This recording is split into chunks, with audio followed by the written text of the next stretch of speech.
नमस्कार, मैं रानी शेख, राष्ट्रीय अध्यक्ष, राष्ट्रीय एकता foundation.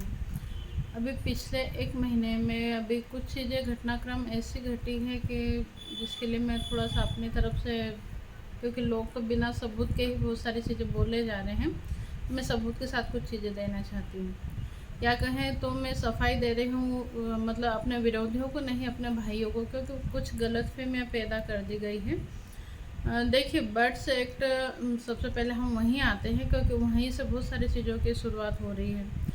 Birds act Madan Lal ji आज़ाद, अब वहीं पे मुझे नाम लेके, क्योंकि वो भले मेरा बिना नाम लिए और दूसरों के माध्यम से सारी चीज़ें करें, पर मैं नाम लेके बोल रही हूँ। बर्ड्स एक्ट का विरोध उनको लग रहा है कि मैं वो कर रहे हैं, अभी अभी शायद वो इस के लिए आंदोलन वगैरह सारी चीज़ें चालू की हैं, और उनको लग रहा है कि मैं उनका विरोध कर रही हूँ। तो जो लोग हमारे राष्ट्रीय एकता फाउंडेशन से पूर्व में जुड़े हुए हैं, उन लोगों को जानकारी है कि मैं 2019 से ही बर्ड्स एक्ट जब से लागू हुआ है, जब से ही उसके विरोध के लिए आह्वान करते आई हूँ कि ये चीज़ें गलत है। उसके लिए क्या गलत है, क्यों गलत है, वो मैं 10 तारीख बाद का मैंने समय लिया है, तो उस चीज़ों के बारे में मैं कुछ भी 11-12 तारीख के बाद से ही वीडियो बनाना चालू करूँगी। पर अभी कुछ गलतफहमियाँ मदन लाल जी आज़ाद के जो भी एक महेंद्र पांडे जी हैं, जो कि इधर की उधर, उधर की इधर, बिना सिर पाँव के, मदन लाल जी भी बिना सिर पाँव के बात करते हैं, और उनके साथी भी उसी तरह के व्यक्ति हैं।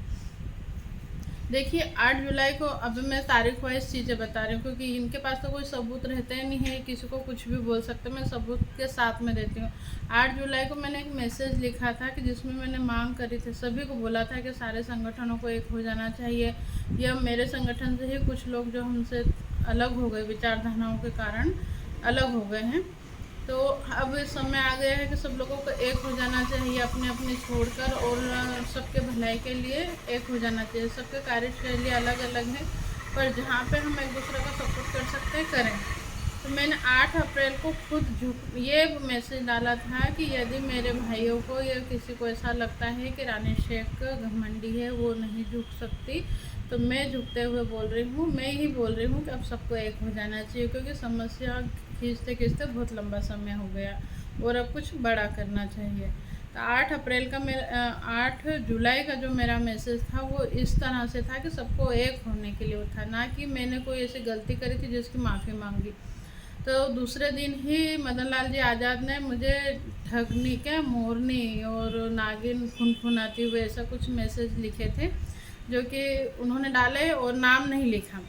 बाकी ये लिखा कि जो दूसरों को अपनी गलतियों पर माफ़ी मांग रही है। मैंने वो सारी चीज़ें पढ़ ली, पढ़ने के बाद मैं सोच लिया कि ठीक है, क्या बोले, इस व्यक्ति से बहस करने से अच्छा है कि मैं अपने काम पे ध्यान दूँ। और मैं उनसे पहले भी, उससे पहले मैं ज़्यादा ध्यान ही नहीं देती थी उनके वीडियो पर उसके बाद में फिर मैंने दोनों संगठनों पे वॉच करना चालू किया। जैसे कि अभी ऑल इंडिया जन आंदोलन का भी धरना प्रदर्शन था, उसमें मेरी उपस्थिति थी। उसके बाद में मैंने 18 तारीख को, मतलब आप लोगों को लग रहा है ना कि मैं अभी अभी पद दिया है या ऐसा कुछ और मैं इसमें गई हूँ, तो ऐसा कुछ नहीं है। मैंने 18 जुलाई को ही टिकट बना लिए थे। मेरा प्रोग्राम इस तरह था कि हम लोगों को 4 तारीख को राष्ट्रपति भवन जाना था, 5 तारीख को हम लोग क्या था, तिरंगा यात्रा में शामिल होंगे। 6 तारीख को मेरा एक दूरभाष संचार विभाग में काम था, आरएनआई विभाग में, वो करूँगी। मतलब मैं तो एक ऊपर, मतलब ये क्योंकि कंटिन्यू मेरे अपने लोगों का फ़ोन आ रहे थे कि दीदी आप भी आ जाओ, दीदी आप भी आ जाओ, तो मुझे लगा था कि नहीं, ये सब लोगों की इच्छा है, और अगर मैं नहीं जाऊंगी तो मैं ही बोल रही हूँ कि सबको एक हो जाना चाहिए, और मैं नहीं जाऊंगी तो इन लोगों के दिमाग में आएगा कि दीदी बोलते तो हैं कि एक हो जाओ, पर दीदी खुद ही एक नहीं होना चाहते। तो मैंने 18 तारीख को बिना किसी को बताए ही प्रोग्राम बना लिया था और टिकट भी बनवा लिया था। वो टिकट मैं तारीख वाइज आपको दूंगी। 18 तारीख को मैंने टिकट बनवाया, उससे पहले मेरी अभय दुबे जी से कोई बातचीत नहीं थी। उसके बाद में, मतलब मैंने टिकट बना के ओपन नहीं किया था कि मैं जाने वाली हूँ, बस सिर्फ और सिर्फ मेरी अपनी जो टीम है वो लोग वहाँ जा रहे थे, वो चाहते थे कि मैं आऊँ, तो मैं अपने भाइयों के लिए जाना चाहती थी, एक सबको मतलब समर्थन के लिए। उसमें मुझे किसी से कोई लेना देना नहीं था। रहा सवाल अभय दुबे जी, उनके भी वीडियो वगैरह सारी चीज़ें मैं देख रही थी कि हाँ वो आंदोलन कर रहे हैं, उससे मुझे ये चीज़ का तो एहसास उसी टाइम हो गया था कि इससे कुछ फ़ायदा हो या ना हो, पर नुकसान नहीं होगा। तो मैंने फाइनली सोचा कि ठीक है मैं जाऊंगी, पर मेरा प्रोग्राम इस तरह से बना हुआ था कि मैं 4 तारीख को पहुंचूंगी। 4 तारीख को हम लोग राष्ट्रपति भवन जाएंगे, हमारे संगठन के लिए ही कुछ जो कार्रवाइयाँ हमको सभी कंपनियों के लिए करनी थी, उसके लिए कुछ था कि हम लोग जाएंगे। बाकी अभी प्रोग्राम हमारा चेंज हुआ, कैसे हुआ मैं बताती हूँ। 18 जुलाई को टिकट बन गए, उसके बाद में 27 जुलाई को मदन लाल जी आज़ाद ने, जैसे कि मेरे बारे में तो उन्होंने जो बोला था बोला ही था, दूसरों के लिए भी बोलते होंगे, मुझे टाइम नहीं रहता कि मैं सारी चीज़ें देख पाऊँ। उसके बीच में फिर 27 तारीख को उन लोगों ने क्या नाम था, BK श्रीवास्तव जी के लिए उन्होंने मैसेज डाला, कुछ इतनी गलत गालियाँ गलौच वाला वो डाली थी, वॉइस मैसेज डाली थी। फिर मुझे लगा कि आदमी कितना टुच्चे किस्म का बोल सकते हैं।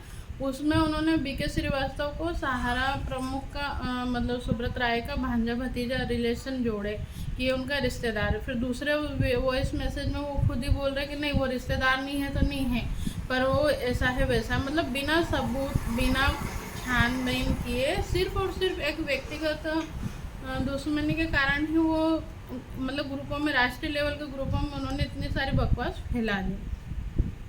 फिर मुझे लगा कि आज नहीं तो कल, क्योंकि उपभोक्ता अधिनियम 2019 का मैं शुरू से विरोध कर रही हूँ, तो आज नहीं तो कल ये सारी चीज़ें मेरे साथ में भी होनी है।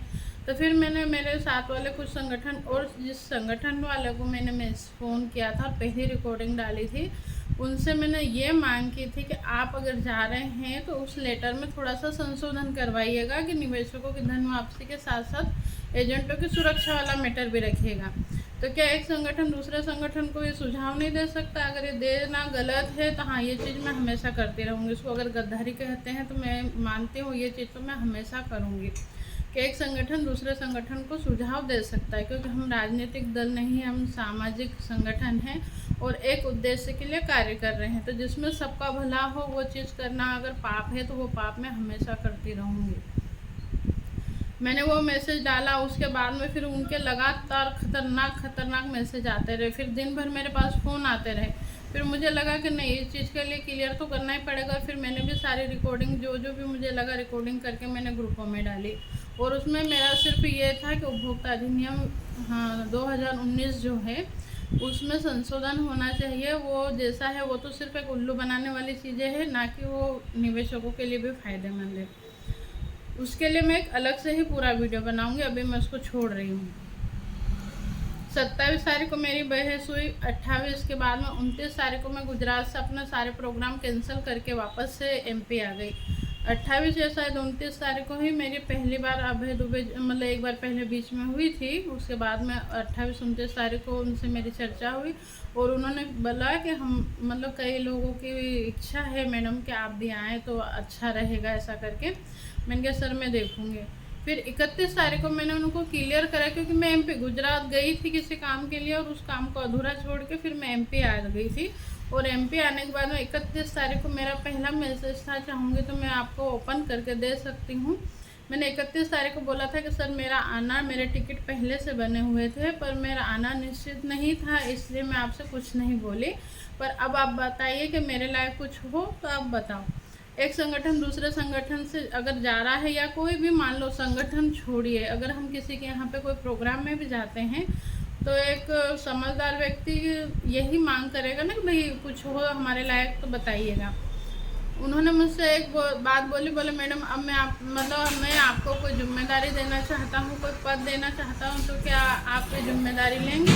उन्होंने ये नहीं बताया था कि वो राष्ट्रीय लेवल का पद देने वाले हैं। तो मैंने कहा ठीक है, क्योंकि मैं 5 तारीख को जाने वाली थी, मुझे लगा था कुछ छोटा मोटा पद दे देंगे ऐसा करके। उन्होंने मेरा राष्ट्रीय लेवल का जैसे ही लेटर बना के दिया, क्योंकि मुझे पद की आवश्यकता नहीं थी, मैं तो सिर्फ ऐसे ही सपोर्ट के लिए जा रही थी। और जब हम ऐसे ही किसी के लिए मान लो कहीं पे अतिथि के रूप में जाते हैं, भले वो कितने भी दिन का प्रोग्राम हो, उसमें हम 1 दिन या 2 दिन या घंटे 2 घंटे रह के आ सकते, कोई जिम्मेदारी तो रहती ही नहीं है। पर जब मैं जा रही थी, एक दिन पूरा वहाँ रहने वाली थी, तो मुझे लगा कि ठीक है कोई पद ले लेंगे। फिर मैंने जैसे उन्होंने मुझे लेटर दिया तो मुझे लगा था कि जो हमारी अभी बहस चल रही है, या फिर मुझे पता नहीं क्यों दिमाग में ये चीज़ आई थी कि मदन लाल आज़ाद, ये हो सकता है कि ये बोले कि ये दुश्मन एक हो गए मुझे हराने के लिए। तो भैया तुमको हरा के मुझे कौन सा राजनीति में टिकट खरीदना है कि तुम कोई चुनाव में खड़े हुए हो कि मैं तुम्हारे विपक्ष में खड़ी हुई हूँ।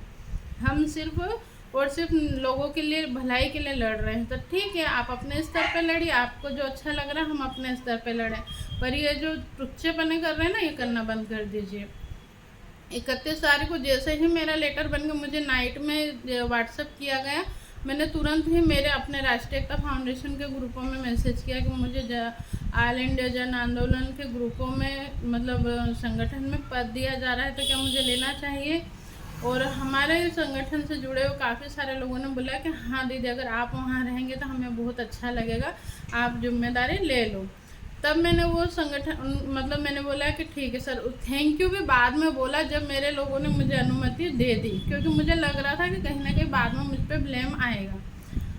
वो सारी चीज़ें हुई। फिर 4 तारीख को हम लोग गए। पहली मुलाकात हमारी अभय दुबे जी से दिल्ली में ही हुई, उससे पहले हम एक दूसरे को नहीं जानते थे।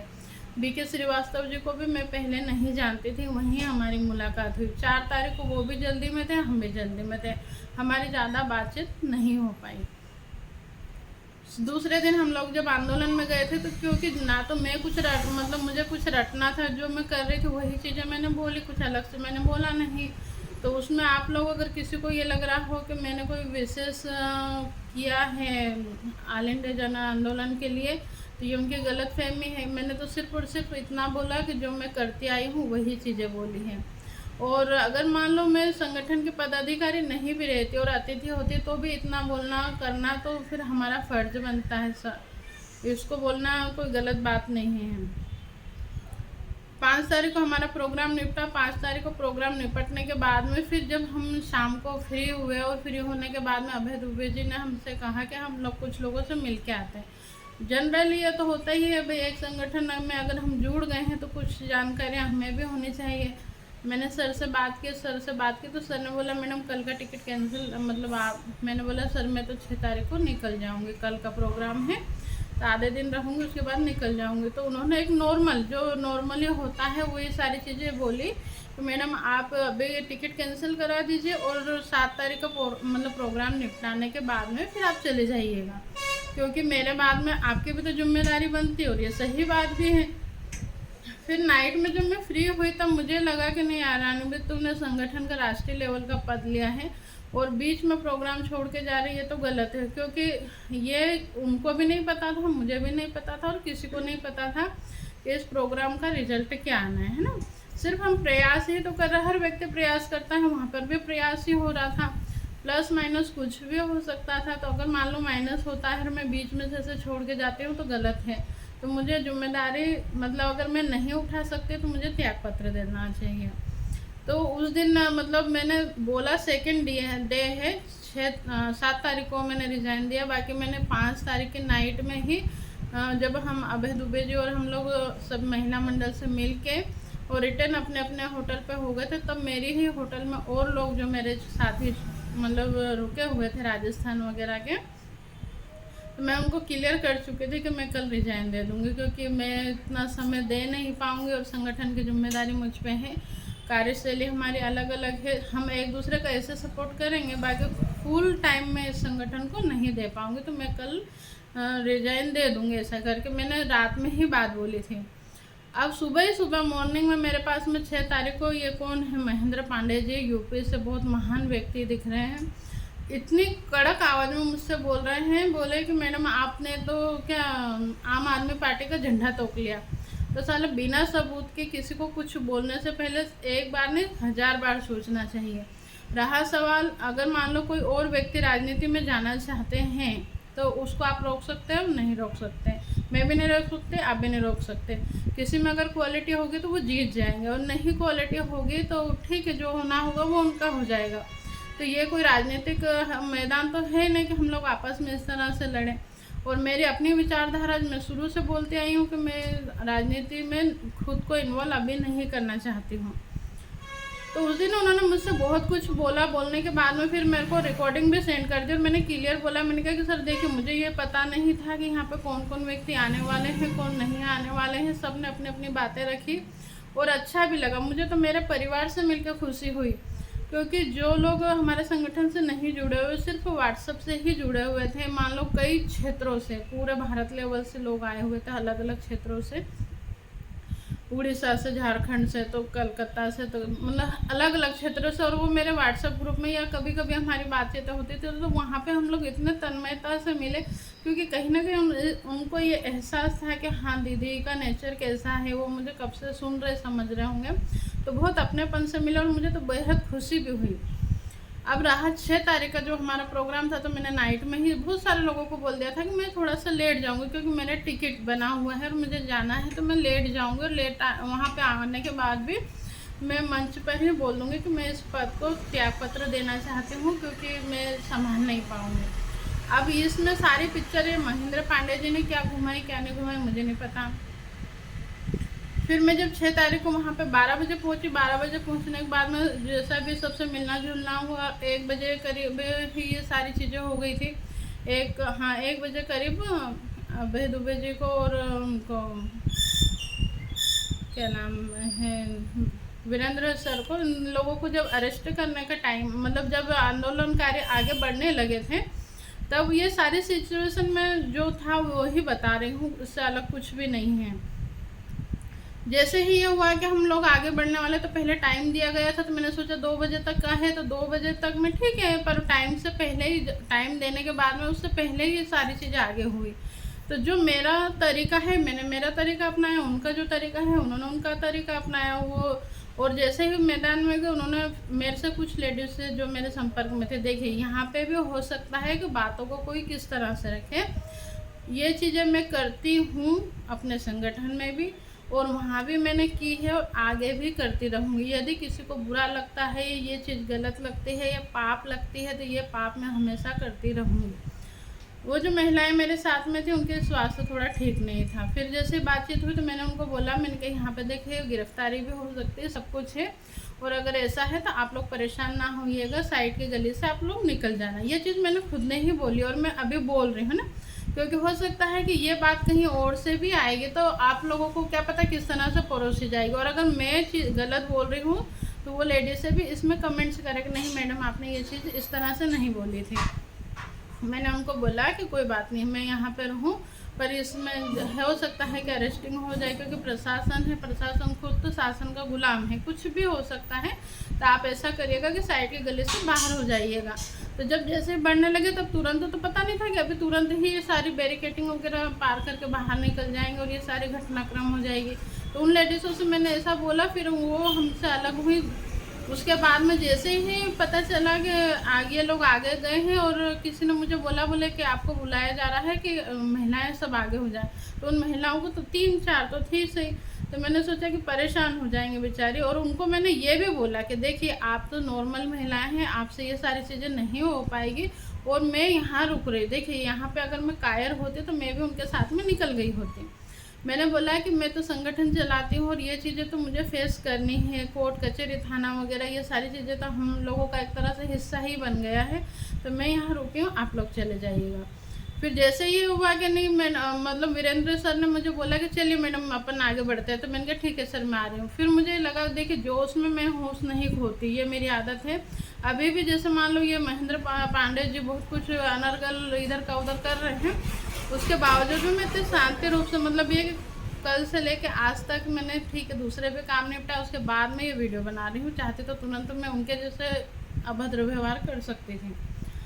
मैंने मेरे साथ में एक व्यक्ति को फ़ोन लगाया, क्योंकि मैं मेरी फैमिली को लेके गई थी। मैंने उनको फ़ोन लगाया, मैंने कहा सर मैं अंदर जा रही हूँ और हमारी गिरफ्तारी होगी, आप बाहर रहिएगा और मेरे बच्चे यहीं पे हैं, आप उनका ध्यान रखिएगा, ट्रेन का टाइम हो जाए तो उनको घर भेज देना, क्योंकि अरेस्ट होने के बाद में हो सकता है कि समय भी लग जाए, क्योंकि हम लोगों का वैसे तो आना नहीं है। सर ने मुझसे कहा कि नहीं मैडम मैं यहाँ जाता हूँ, आप चले जाओ होटल पे। मैंने कहा नहीं सर मैं नहीं जाऊँगी, क्योंकि ये सब लोगों को मुझसे उम्मीद है और मैं ऐसे पीठ दिखा के नहीं जाऊँगी, तो मैं यहाँ पे रुक रही हूँ, आप जाओ। सिर्फ इतनी बात हुई, मतलब बहुत से बहुत 5-10 मिनट का समय रहा होगा। ये सारी चीज़ें हैं। उसके बाद में अगर किसी ने देखा हो या ना देखा हो, मुझे उससे कोई फ़र्क नहीं पड़ता, पर मैंने अपनी जिम्मेदारी का निर्वाह किया और जो मेरा अपना तरीका है उस तरीके से मैं सबसे आगे पहुंच गई। आगे पहुंचने के बाद में पुलिस प्रशासन से मैंने निवेदन किया। मैंने कहा कि सर हम लोग ये सब लोग पीड़ित और हम लोग शांतिपूर्ण तरीके से राष्ट्रपति भवन जाना चाहते हैं, आप हमें जाने दीजिए, हम कोई भी उपद्रव नहीं करेंगे। उन्होंने भी हमें शांति से समझाया कि मैडम ये 144 धारा लगी हुई है, ये सारी चीज़ें उन्होंने समझाई। मैंने कहा कि सर हमारे कोई प्रतिनिधित्व मंडल उधर से भेज दीजिए तो हम अपनी बात रख दें। तो उन्होंने कहा कि आप लिखित में दो, हम लिखित में राष्ट्रपति भवन भेज देंगे। यही पॉइंट टू पॉइंट होता है, भले वो लड़ाई झगड़ा करके हो कि गिरफ्तारी करके हो या समझदारी से बात करके हो। और मेरा तरीका है कि मैं हमेशा बात करने पर विश्वास रखती हूँ। तो उन्होंने जब बोला तो फिर मैंने उस समय, जब मुझ तक ये नहीं पता था कि ये लोग अरेस्ट हो गए हैं, फिर तभी कुछ लोग जो मेरे आसपास थे वो लोग जानते होंगे, मैंने कई लोगों से बोला, मैंने कहा कि सर कहाँ हैं, दुबे जी कहाँ हैं, दुबे शुक्ला जी कहाँ हैं, शुक्ल जी। तो वो सब एक दूसरे से पूछ रहे थे कहाँ है। फिर बाद में जैसे ही पता चला कि उनको अरेस्ट कर लिया गया है 2-3 लोगों को, तो किसी ने सुना हो या ना सुना हो, मैंने अपनी तरह से, क्योंकि मुझे राष्ट्रीय अध्यक्ष की पोस्ट दी गई है महिला विंग पे, और अगर सर वहाँ नहीं थे तो मेरे पास में पावर भी था और मेरा एक जिम्मेदारी भी बनती है। मैंने मंच पे जाकर पुलिस प्रशासन से ये कहा कि अगर हमारे साथियों को टाइम दिया था कि हमारे साथी जिनको आप लोगों ने अरेस्ट कर लिया, उन 1 घंटे में यदि यहाँ पे मंच पे नहीं भेजा गया तो फिर हम लोग भी उपद्रव करने के लिए खुले हैं, स्वतंत्र हैं, और अब फिर हमें आप रोक नहीं सकते। तो 1 घंटे के अंदर अंदर हमारे व्यक्ति को यहाँ पे भेज दिया जाए। थोड़ी सी चर्चा, मतलब जो भी बोला था वो सब लोगों ने सुना है, मैंने कोई ऐसा नहीं कि किसी के कान में बोला था। और आधा घंटे जब मैंने ये बोल दिया, सब लोगों को भी बिठा दिया कि आप लोग बैठिए, हम लोग थोड़ा सा वेट करते हैं और अब हम सब लोग एक साथ में जेल भरो आंदोलन करेंगे, हम लोग घर नहीं जाएंगे। तो जब तक अभय सर नहीं आए, जब तक मैं वहीं मंच पर ही बैठी थी। आप लोगों को अगर किसी को लग रहा हो कि मैं बीच में छोड़ के गई थी तो बहुत सारे वीडियो फोटो में आप लोग देख सकते हैं। सर के आने के बाद में जब उन लोगों की चर्चा, मतलब उन्होंने बताया कि क्या क्या चीज़ें हुई, क्या नहीं, सारी चीज़ें, और ये है कि ये आश्वासन भी बता दिया कि कल वहाँ से कोई प्रतिनिधित्व मंडल आएगा या हमारे प्रतिनिधित्व मंडल को बुलाएंगे और उसके बाद में हमारी मांग को रखा जाएगा। तो जब सारी चीज़ें नॉर्मल हो गई थी, मेरा ट्रेन का टाइम हो रहा था, तो मैं, और मेरे पास में फिर मेरे राजस्थान वालों का फ़ोन आया, बोले दीदी आपसे मिलना है। तो मैंने कहा मैं 4 बजे निकलूँगी। बोले दीदी आपसे मिलना था, तो फिर मैंने कहा चलो ठीक है, 3:30 बज रही। तो वहाँ से मैं बिना बोले ही आई, क्योंकि उनके शायद बाइट चल रही थी, कोई प्रेस वार्ता चल रही थी, उसमें मैं साइड से निकल के बिना बोले ही आ गई थी। पर यहाँ तक कोई भी चीज़ गलत नहीं या ऐसा कुछ नहीं है कि इसमें कोई जालसाजी चीज़ें हुई हो। मैं जब बाहर आई, राजस्थान वालों से मेरे मिली झूली के को, तो हमारे पहले से ही संस्था संगठन के सदस्य बने हुए हैं, उनसे बातचीत हो। और जैसे ही हम लोग निकले, मैंने चेकआउट किया, ट्रेन में पहुँचे, और हमें इतना भी समय नहीं मिला कि भाई मतलब ज़्यादा कुछ, वहाँ बस प्लेटफॉर्म पे पहुँचते ही हमारी ट्रेन आ गई, हम ट्रेन में बैठ गए। तुरंत भी मैं फ़ोन लगा सकते थे सर के, हम लोग निकल गए हैं, पर मैंने सोचा कार्यक्रम चल रहा होगा, बाद में अपन देख लेंगे, बात कर लेंगे। फिर जो मेरे साथ थे उनकी ट्रेन 10 बजे थी, मतलब 10 बजे उनका स्टाफ मतलब उतरना था, तो 10 बजे से पहले हम उनसे चर्चा करते करते, मतलब दूसरे दिन की मॉर्निंग हो गई।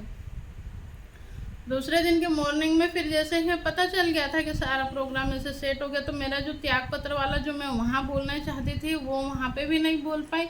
फिर दूसरे दिन फिर मेरे दिमाग में मॉर्निंग में ये आया कि मैं अगर अभी दूंगी ना तो उन लोगों का ध्यान डाइवर्ट होगा या वो पूछेंगे कि क्या है क्या नहीं, तो मेरी तरफ ध्यान भटकेगा, इसलिए मैं अभी नहीं बताती। जो भी होगा फिर देर से बात कर लेंगे। तो उस टाइम पे मैं नहीं बोल पाई। फिर जैसे ही प्रोग्राम सक्सेस रहा, उसको बोल सकते हैं कि सक्सेस रहा, कि राष्ट्रपति भवन से बुलावा आया, ये लोग गए, इनकी चर्चा हुई, सब कुछ हुआ, अच्छा रहा।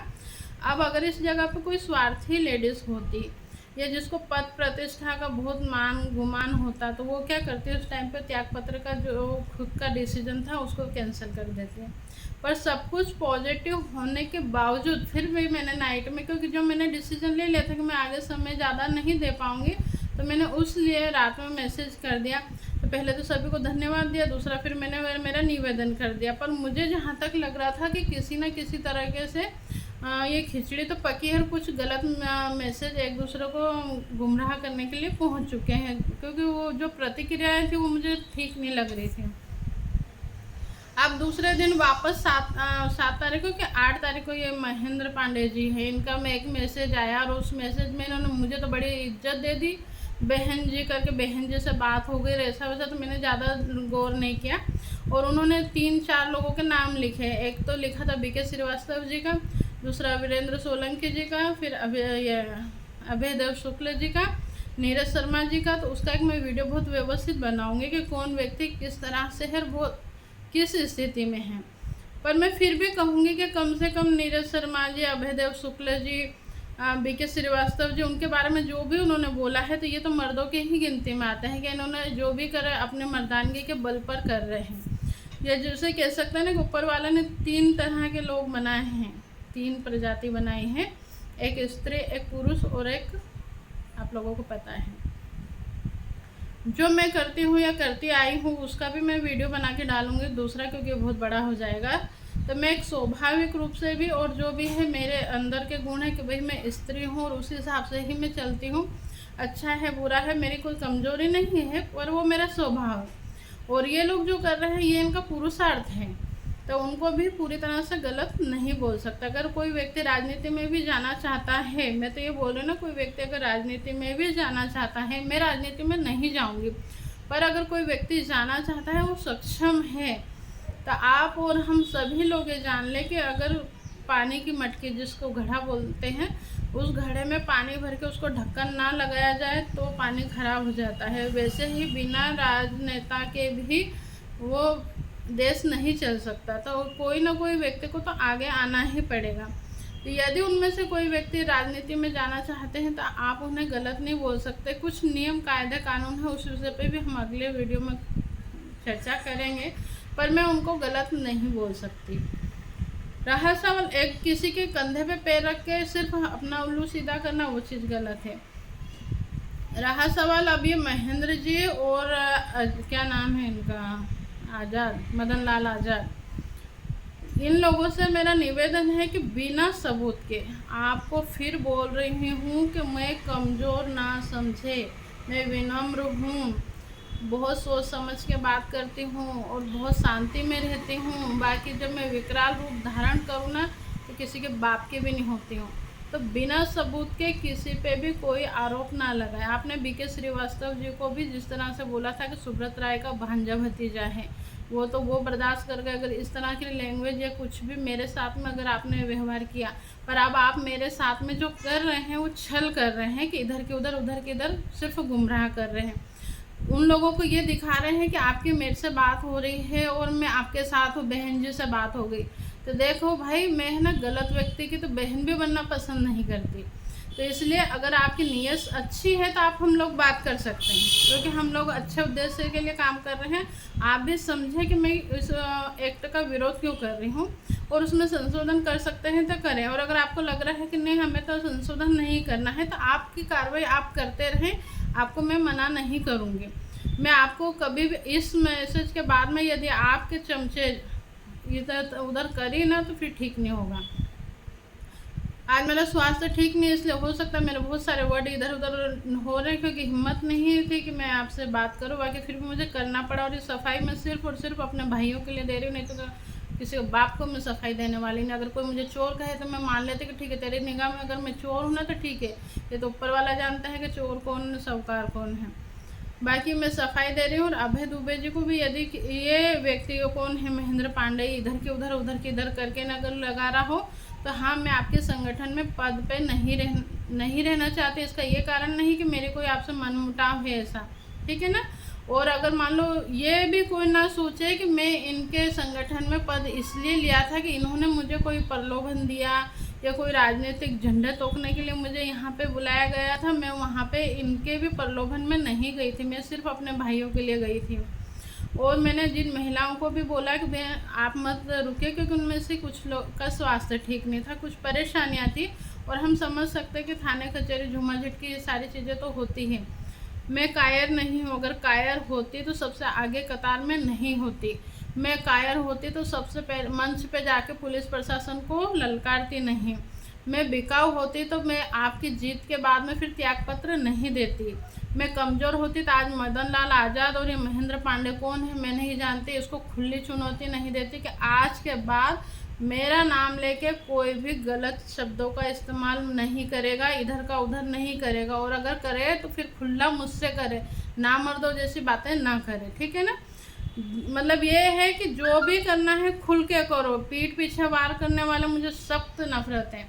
और मैं तो बोल रही ना कि हाँ मैंने उन लेडीज़ों को बोला था, तो उसमें ये नहीं हो सकता है कि इन लोगों के दिमाग में तुमने ये डाला हो कि मैडम से हमारी बातचीत चल रही है और मैडम प्रोग्राम बिगाड़े। तो मैं बोल रही हूँ ना कि हाँ उन लेडीज़ों को मैंने ही बोला था कि दीदी आप अलग हो जाइए यहाँ से, हम लोग हैं ना यहाँ पे, क्योंकि उनकी समस्याएं थी। ये नहीं, यहाँ तक कि अगर मेरा खुद का संगठन भी रहता है और ये मेरा नेचर है, इसको मैं नहीं बदल सकते, मेरे नेचर है। कई लोग जैसे हमारे संगठन में जेंट्स और वो अपनी समस्या बता देते कि दीदी ये समस्या है, तो मैं उनको भी नहीं बोलती हाँ भैया आ जाओ, मैं उनको नहीं बोलती कि आपको आना मजबूरी है। उनको भी बोल देती हूँ कि ठीक है आप अगर परेशान हैं तो आप नहीं आ पा रहे, कोई दिक्कत नहीं है। पर ऐसा नहीं है कि इस चीज़ को आप मेरा मतलब ब्लैकमेलिंग समझें या किसी का प्रोग्राम बिगाड़ना समझें। और अगर समझते तो ये चीज़ मैं आगे भी करती रहूँगी कि किसी परेशान व्यक्ति को अगर परेशानी में देखूँगी तो उसको मैं वहाँ से हटा दूँगी। बाकी कमज़ोर मुझे समझने की गलती ना करे, और जो भी बोलना है आमने सामने बोले, इस तरह से जो कर रहे हैं ना हरकतें वो ना करें। धन्यवाद।